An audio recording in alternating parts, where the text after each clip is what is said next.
अब नेक्स्ट हम बात करने वाले हैं नेम स्पेस के बारे में। नेम स्पेस बेसिकली हमें नेमिंग कॉन्फ्लिक्ट्स के अंदर हेल्प करता है। इसका क्या मतलब है, कभी भी अगर हम कोई C++ का कोड लिख रहे हैं तो उसमें हो सकता है एक सिंगल कोड के अंदर, एक सिंगल प्रोग्राम के अंदर हम मल्टीपल लाइब्रेरीज यूज़ कर रहे हो। तो हो सकता है इस कोड के अंदर एक लाइब्रेरी, कुछ लाइब्रेरी A आ रही है, दूसरी लाइब्रेरी कुछ लाइब्रेरी B आ रही है, तीसरी लाइब्रेरी कुछ लाइब्रेरी C आ रही है, और इन सारी लाइब्रेरीज को इंक्लूड करके हम कुछ अच्छा सा बढ़िया सा कोड क्रिएट करने वाले हैं।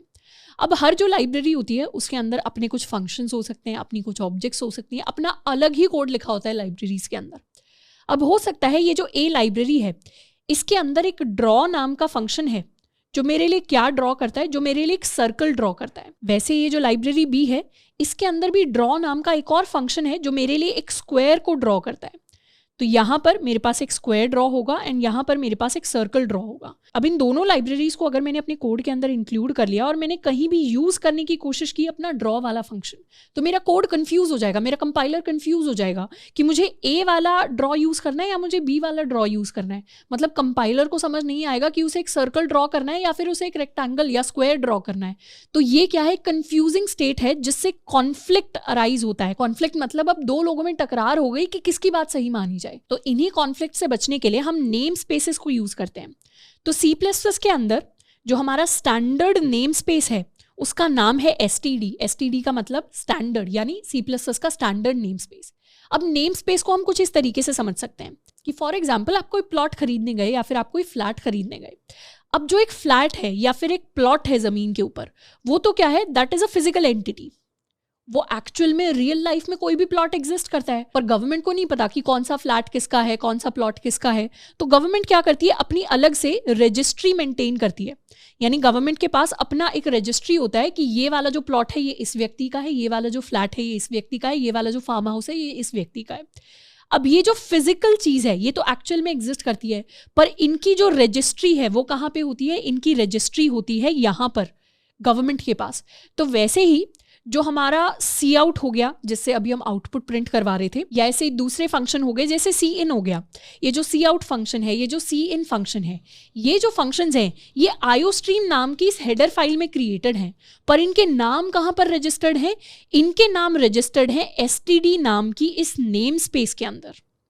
इस एग्जाम्पल को मैं रिपीट कर देती हूँ। जैसे एक्चुअल प्लॉट अलग होता है पर उसकी रजिस्ट्री हमें अलग से गवर्नमेंट के पास भी करानी पड़ती है, तो वैसे ही सी आउट और सी इन जैसे फंक्शंस हो गए, ये एक्चुअल में तो हमारी हेडर फाइल के अंदर लिखे हुए हैं आयोस्ट्रीम के अंदर, पर इनके नाम की जो रजिस्ट्री है वो हमें अलग से अपने STD नेम स्पेस के अंदर करानी पड़ती है। तो अगर मुझे कहीं भी सी आउट यूज करना होगा तो बताने के लिए कि सी आउट कौन सी नेम स्पेस का है, मुझे लिखना पड़ेगा STD::C आउट। तो इस तरीके से मैं अपने सी आउट को यूज करूंगी। अभी सी आउट क्या है वो हमने डिटेल में नहीं पढ़ा, पर हमें ये बेसिक आइडिया लग गया होगा कि सी आउट को यूज करके हम चीजें प्रिंट करवा रहे हैं, स्क्रीन के ऊपर चीजें आउटपुट लेकर आ रहे हैं। तो जब भी मुझे इस सी आउट को यूज करना है मुझे हमेशा इसके आगे STD::: यूज करना पड़ेगा। जैसे अगर मैं अपने कोड की बात करूं तो इन माई कोड, ये पुरानी चीजें हम थोड़ा सा हटा देते हैं, यहां पर मैं लिख सकती हूँ STD::C आउट एंड उसके बाद मैं कुछ भी चीज प्रिंट करवा सकती हूँ। फॉर एग्जाम्पल मैंने अपना कॉलेज यहाँ पर प्रिंट करवा दिया, सेव किया एंड इसे रन करेंगे तो मेरा पूरा कोड अच्छे से रन हो जाएगा, मेरे पास अपना कॉलेज प्रिंट होकर आ जाएगा, कोई एरर नहीं आया।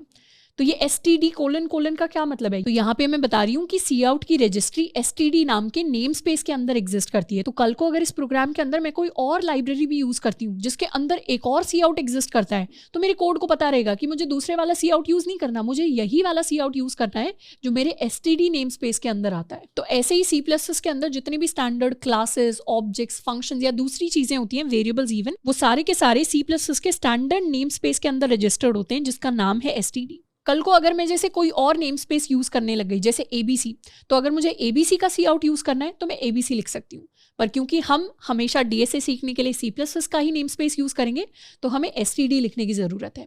और अब आएगा आपका सबसे इंपॉर्टेंट सवाल कि अगर STD लिखने की जरूरत थी तो इसको हटा के भी क्यों हमारा ये जो पूरा का पूरा कोड है ये सक्सेसफुली रन कर रहा है। इसको हटाकर भी हमारा ये जो पूरा का पूरा कोड है ये सक्सेसफुली एग्जीक्यूट कर रहा है, इसके अंदर कोई एरर नहीं आ रहा। इसके अंदर एरर इसलिए नहीं आ रहा क्योंकि हमने ऊपर ये लाइन लिख दी है यूजिंग नेम स्पेस STD। तो बार बार हर चीज़ के आगे STD कोलन कोलन इस तरीके से लिखने की बजाय हम क्या कर सकते हैं, अपने कोड के ऊपर एक सिंगल लाइन लिख सकते हैं यूजिंग नेम स्पेस STD, जिससे हम एक ही बार में कंपाइलर को बता देंगे कि जितने भी फंक्शन, जितनी भी क्लासेस, जितनी भी ऑब्जेक्ट, सारी चीज़ें यूज़ हो रही हैं वो कौन सी नेम स्पेस के अंदर रजिस्टर्ड है, वो STD से आ रही हैं। तो हमें बार बार STD लिखने की ज़रूरत नहीं है, ऊपर एक ही लाइन में हम अपने पूरे कोड को बता सकते हैं कि हम अपना कौन सा नेम स्पेस अपने पूरे कोड के अंदर यूज़ करना चाहते हैं।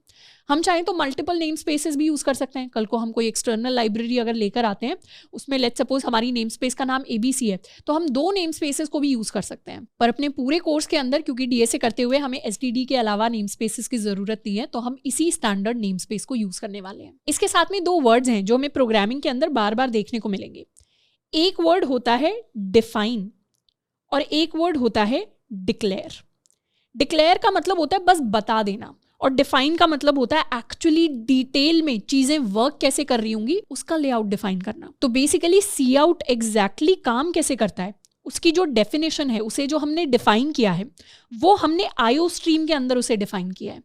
तो सी आउट की जो डेफिनेशन है या उसको डिफाइन करने का काम है वो हमारी हेडर फाइल के अंदर है, लेकिन सी आउट का जो डिक्लेरेशन है, डिक्लेरेशन मतलब बता देना कि सी आउट भी एग्जिस्ट करता है, वो कहाँ पर है, वो हमारे नेम स्पेस के अंदर है, यानी वो हमारे STD के अंदर है। इट्स बेसिकली लाइक कि प्लॉट फिजिकली कहाँ पे एग्जिस्ट करता है वो तो हो गई उसकी डेफिनेशन, पर उसकी रजिस्ट्री यानी उस प्लॉट के बारे में गवर्नमेंट को बताना, वो उसकी डिक्लेरेशन होगी कि हमने डिक्लेयर कर दिया कि ये प्लॉट एग्जिस्ट करता है और ये हमारा है, या ये फ्लैट एग्जिस्ट करता है और ये हमारा है।